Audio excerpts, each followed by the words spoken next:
Hello pregnant mother's. Pregnancy में आपको क्या करना है, कहाँ जाना है, कौन सी जगह आपके लिए अच्छी है, इसके बारे में बहुत कुछ सुना होगा, बताया होगा। जैसे रेगुलर हॉस्पिटल विजिट्स करो, मंदिर जाओ, नेचर के साथ रहो। लेकिन आज मैं एक और वेन्यू आपके विजिट्स में ऐड करना चाहती हूँ। ये वेन्यू जो सबसे प्रीशियस है, सबसे इम्पॉर्टेंट है। Any guess what will be it? Yes, it's gaushala ना। गौशाला आपके लिए एक हीलिंग प्लेस बन सकता है। आपको डाउट आएगा गौशाला कैसे, प्रेगनेंसी का और गौशाला का क्या कनेक्शन है।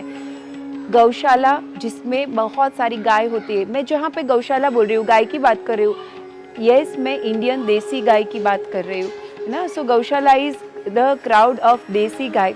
तो गौशाला एक ऐसी जगह होती है जहाँ पे बहुत सारी गाय होती है। गाय के अंदर जो सूर्य केतु नाड़ी है, उसकी वजह से उसकी एक ऑरा अलग होती है।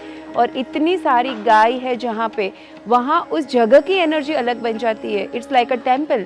जैसे हम मंदिर जाते एक अनेरी अनोखी शांति का अनुभव करते हैं, ऐसे ही गौशाला में इतनी सारी गाय की सूर्य केतु नाड़ी मिलके जो एनर्जी रेडिएट करती है, उस जगह की एनर्जी बहुत हाई बन जाती है। दूसरा, उस काव के साथ रहना।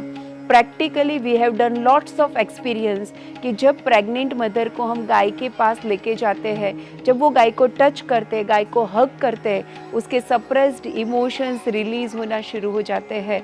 बिकॉज काव has lots of healing power. You can not imagine without experience, you can not feel like कि काव में भी इतना हीलिंग कर सकती है।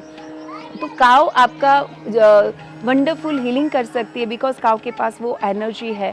और तीसरा, सुनने के बाद थोड़ा आपका मुंह बिगड़ेगा, but it's very important, cow डंक। काउ डंक जो उपले काउ उसमें से बनाते, पहले के ज़माने में उससे घर बनाते थे ना। अगर आप उसके कांटेक्ट में है, आपको लगेगा प्रेगनेंसी में वैसे भी थोड़ा इरिटेशन होता है, चिड़चिड़ होता है, स्वभाव थोड़ा वैसा होता है, और ये गोबर को कैसे टच करना है। Yes, do it. We have done this experiment also. क्योंकि काउ डंक में गोल्ड सॉल्ट होता है। जैसे ही वो आपके स्किन के कांटेक्ट में आता है, वो गोल्ड सॉल्ट पेनिट्रेट करता है आपके स्किन पोर्स को, and it start circulating in your blood. And this gold salt is आपके इम्यून सिस्टम को, इस एंटीबैक्टीरियल एंटीवायरल इम्यून सिस्टम को स्ट्रेंथन करता है, और काफ़ी सारे स्किन डिजीज़ और स्किन इन्फेक्शंस को भी वो प्रिवेंट करता है। और ये जो काउडंक है, उस पहले के ज़माने में योगी लोग जब ध्यान करते थे तो उससे गोबर से पूरा लिपन करके उसके ऊपर करते थे।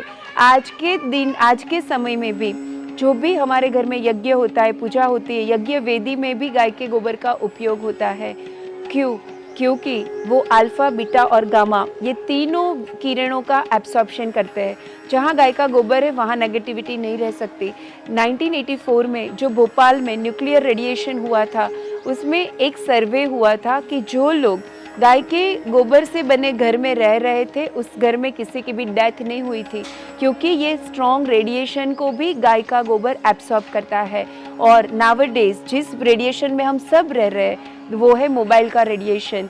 सो there is one more beautiful experiment कि देसी गाय के गोबर के जो पूरा ढेर है, उसमें मोबाइल को प्लास्टिक में कवर करके रख दिया, वो आउट ऑफ कवरेज हो जाता है, मतलब सारे रेडिएशन को वो एब्सॉर्ब कर लेता है। तो आप जब काउडंक को पकड़ रहे हैं, उससे कुछ एक्टिविटीज़ कर रहे हैं, तो वो आपके सारी नेगेटिव ऊर्जा, नेगेटिव वाइब्रेशन को एब्सॉर्ब कर रहा है और आपका क्लिनजिंग कर रहा है। What activity you can do with the cow dung? Yes, you just mix the मिट्टी एंड गोबर, और उसमें से आप क्रिएटिवली टॉयज बना सकते हैं और बहुत कुछ बना सकते हैं। So it will be your creativity in your pregnancy, and at the same time it's healing you also. So all together, गाय का दूध, गाय का गोबर और गाय के साथ रहने का मौका। So Gaushala is a great healing center for you.